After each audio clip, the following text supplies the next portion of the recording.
Hi hello friends, ನಮಸ್ಕಾರ. Welcome to my channel. ಇವತ್ತು ನಾನು ನಿಮ್ಗೆ ಮಾಡಿ ತೋರಿಸ್ತಾ ಇರೋದು ಮೂಲಂಗಿ ಪರೋಟ.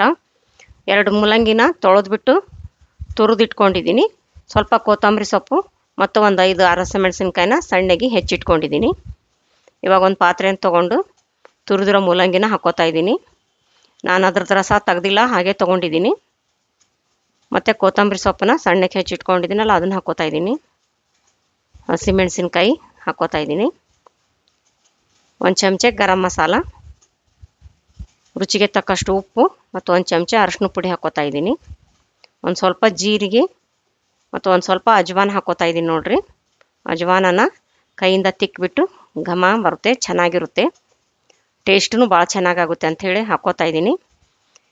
ಇವಾಗ 1 ಗ್ಲಾಸ್ ಗೋಧಿ ಹಿಟ್ಟು ಹಾಕ್ಕೋತಾ ಇದ್ದೀನಿ. ನೋಡಿರಿ, ಸಾಣಿಸಿ ತೊಗೊಂಡಿರೋದು ಅದು. 1 ಚಮಚ ಎಣ್ಣೆ ಹಾಕ್ಕೋತಾ ಇದ್ದೀನಿ. ಇವಾಗ ಇದೆಲ್ಲನೂ ಚೆನ್ನಾಗಿ ಕೈಯಿಂದ ಮಿಕ್ಸ್ ಮಾಡ್ಕೋತೀನಿ. ಇದನ್ನು ನೋಡಿಕೊಂಡು ಮತ್ತು ಹಿಟ್ಟು ಹಿಡಿತಾ ನೋಡಿ ಇನ್ನೊಂದು ಗ್ಲಾಸ್ ಹಿಟ್ಟು ಹಾಕ್ಕೋತಾ ಇದ್ದೀನಿ. ನೋಡಿರಿ, ಈಗ ಒಟ್ಟು ನಾನು 2 ಗ್ಲಾಸ್ ಹಿಟ್ಟು ಹಾಕ್ಕೊಂಡಿದ್ದೀನಿ. 2 ಮೂಲಂಗಿಗೆ 2 ಗ್ಲಾಸ್ ಹಿಟ್ಟು ಹಾಕ್ಕೊಂಡಿನಿ. ನೋಡಿರಿ, ಎಲ್ಲನೂ ಚೆನ್ನಾಗಿ ಮಿಕ್ಸ್ ಮಾಡ್ಕೋಬೇಕು. ನೀರಿನ ಅಂಶ ಇರುತ್ತಲ್ಲ ಅದರಲ್ಲಿ, ಹೀಗಾಗಿ ನೀರು ನೋಡಿ ಹಾಕ್ಕೋಬೇಕು. ಸ್ವಲ್ಪನೇ ನೀರು ಚಿಮ್ಸ್ಕೊಂಡು ಚಪಾತಿ ಹಿಟ್ಟು ಕಲಿಸ್ತೀವಲ್ಲ, ಅದೇ ಹದನೇ ಇರಲಿ. ಸ್ವಲ್ಪ ನೀರು ಚಿಮ್ಸ್ಕೊಂಡು ಕಲಿಸ್ಕೋಬೇಕು. ಇವು ತುಂಬ ರುಚಿ ಹಾಕ್ಕಾವ ನೋಡಿರಿ. ಮೂಲಂಗಿ ತಿನ್ಲಾರ್ದವ್ರು ಕೂಡ ನೀವು ಮೂಲಂಗಿ ಇದ್ರಾಗ ಹಾಕಿ ಮಾಡೀನಿ ಅಂತ ಗೊತ್ತಾಗಲ್ಲ. ಇವು ಪರೋಟ ಅಷ್ಟು ರುಚಿ ಹಾಕ್ಕಾವ ನೋಡಿರಿ.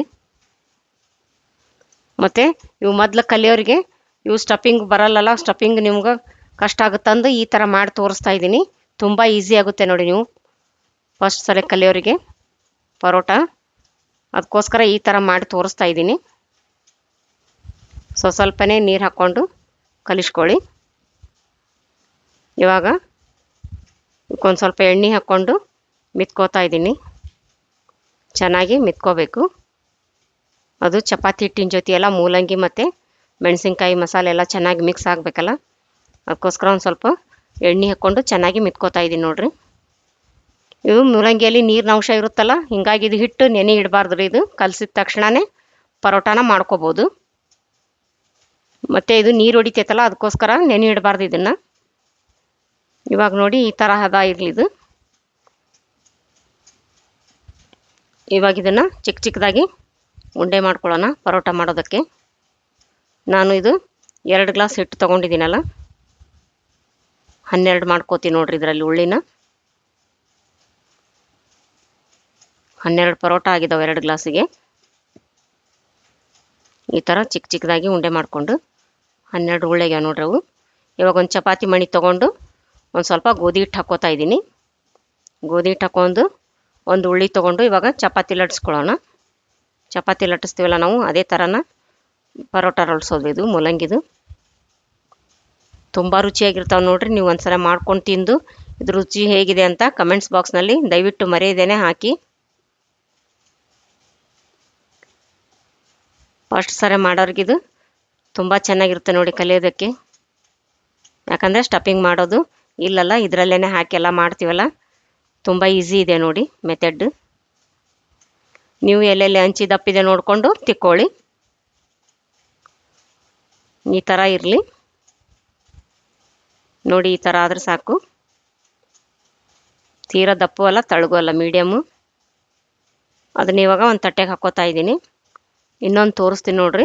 ಉಳ್ಳಿ ತೊಗೊಂಡು ಮೊದಲು ತಿಳಿದ್ರಲ್ಲ, ಅದೇ ಥರನೇ ಗೋಧಿ ಹಿಟ್ಟು ಹಾಕ್ಕೊಂಡು ಲಟ್ಟಿಸ್ಕೋಬೇಕು. ಇವಾಗ ನಾನಿವು ಪರೋಟ ಆಗೋದ್ರಾಗ ಸ್ವಲ್ಪ ಹಂಚು ಬಿಸಿ ಆಗ್ಲಂದು ಇವಾಗ ನಾನು ಗ್ಯಾಸ್ ಆನ್ ಮಾಡಿಬಿಟ್ಟು ಹಂಚನ್ನ ಬಿಸಿ ಮಾಡೋದಕ್ಕೆ ಇಟ್ಕೊಂಡಿದ್ದೀನಿ. ನೋಡಿ ಎಷ್ಟು ಚೆನ್ನಾಗಿ ಕಾಣ್ತಾ ಇದೆ ನೋಡಿ. ಎಲ್ಲೆಲ್ಲಿ ದಪ್ಪಿದೆ ಅಲ್ಲಿ ತಿಕ್ಕೊಳ್ಳಿ, ಹಂಚಿನೇ ತಿಕ್ಕೋತಾ ಹೋಗಬೇಕು. ಈ ಥರ ಆದರೆ ಸಾಕು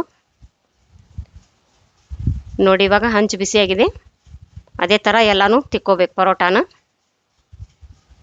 ಇವಾಗ ಹಂಚು ಬಿಸಿಯಾಗಿದೆ, ಪರೋಟ ಹಾಕ್ಕೊಂಡು ಸುತ್ತಲೂ ಎಣ್ಣೆ ಹಚ್ಕೋತಾ ಇದ್ದೀನಿ ನೋಡಿ. ಒಂದು ಸ್ವಲ್ಪ ಎಣ್ಣೆ ಹಚ್ಕೊಂಡು ಹಿಂದೆ ಬೆಂದ ಮೇಲೆ ಹೊಳಿಸಾಕ್ಕೋಬೇಕು. ಮೀಡಿಯಮ್ ಉರಿ ಇಟ್ಕೊಳ್ರಿ, ಜೋರು ಇಡಕ್ಕೆ ಹೋಗ್ಬೇಡ್ರಿ, ಹೊತ್ತು ತಾವು ಚಪಾತಿವು.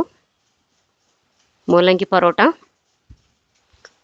ಚುಚ್ಕ ತೊಗೊಂಡು ಈ ಥರ ಸುತ್ತಲೂ ಒಂದು ಸ್ವಲ್ಪ ಪ್ರೆಸ್ ಮಾಡಿಕೊಂಡ್ರೆ ಚೆನ್ನಾಗಿ ಬೇಯುತ್ತೆ ಸುತ್ತು. ಇವಾಗ ನೋಡಿ ರೆಡಿ ಆಯಿತು. ತಟ್ಟೆಗೆ ತಕ್ಕೋತಾ ಇದ್ದೀನಿ. ಅದೇ ಥರ ಇನ್ನೊಂದು ಪರೋಟ ತೋರಿಸ್ತೀನಿ ನೋಡ್ರಿ. ಪರೋಟನ ಹಾಕ್ಕೊಂಡು ಸುತ್ತಲೂ ಒಂದು ಸ್ವಲ್ಪ ಎಣ್ಣೆ ಹಚ್ಕೋಬೇಕು. ಎಣ್ಣೆ ಹಾಕ್ಕೊಂಡು ಹಿಂದೆ ಬೆಂದ ಮೇಲೆ ಹೊಳಿಸಿ ಹಾಕ್ಕೊಳ್ರಿ. ಇವಾಗ ನೋಡಿ ಮೇಲೆ ಒಂದು ಸ್ವಲ್ಪ ಎಣ್ಣೆ ಹಚ್ಕೊಂಡ್ರೆ ಎಷ್ಟು ಚೆನ್ನಾಗಿ ಕಾಣ್ತಾ ಇದೆ ನೋಡಿ, ಎಷ್ಟು ಚೆನ್ನಾಗಿ ಉಬ್ತಾ ಇದೆ. ತುಂಬ ರುಚಿಯಾಗಿರ್ತಾವೆ ನೋಡ್ರಿ. ನೀವು ಮೂಲಂಗಿ ತಿನ್ಲಾರ್ಸದಾಗ ಮಾಡ್ಕೊಂಡು ತಿನ್ಬೋದು. ಯಾಕಂದ್ರೆ ಇದ್ರಾಗ ನೀವು ಮೂಲಂಗಿ ಹಾಕಿನಂತಲೇ ಗೊತ್ತಾಗಲ್ಲ ರೀ, ಅಷ್ಟು ರುಚಿ ಆಗ್ತಾವೆ ಇವು. ನೀವು ಬಿಸಿ ಬಿಸಿಯಾಗಿ ತುಪ್ಪ ಹಾಕ್ಕೊಂಡು ಹಾಗೇನಾರು ತಿನ್ಬೋದು, ಇಲ್ಲ ನೀವು ಇದ್ರ ಜೊತೆ ಪಲ್ಯನಾದರೂ ತಿನ್ಬೋದು. ನೋಡಿ ಇವಾಗ ಅವು ರೆಡಿ ಆದ್ವಲ್ಲ, ಸವಿಯಲು ಸಿದ್ಧ. ಈ ವಿಡಿಯೋ ನಿಮಗೆ ಇಷ್ಟವಾದಲ್ಲಿ ದಯವಿಟ್ಟು ಲೈಕ್ ಮಾಡಿ, ಶೇರ್ ಮಾಡಿ, ಸಬ್ಸ್ಕ್ರೈಬ್ ಮಾಡಿ ಮತ್ತು ಬೆಲ್ ಬಟನ್ ಒತ್ತಿರಿ. ನೀವು ಬೆಲ್ ಬಟನ್ ಒತ್ತೋದ್ರಿಂದ ನಾನು ಹಾಕೋ ಮುಂದಿನ ವಿಡಿಯೋ ನಿಮ್ಗೆ ಮೊದಲು ಬರ್ತಾವ್ರಿ. ಧನ್ಯವಾದಗಳು.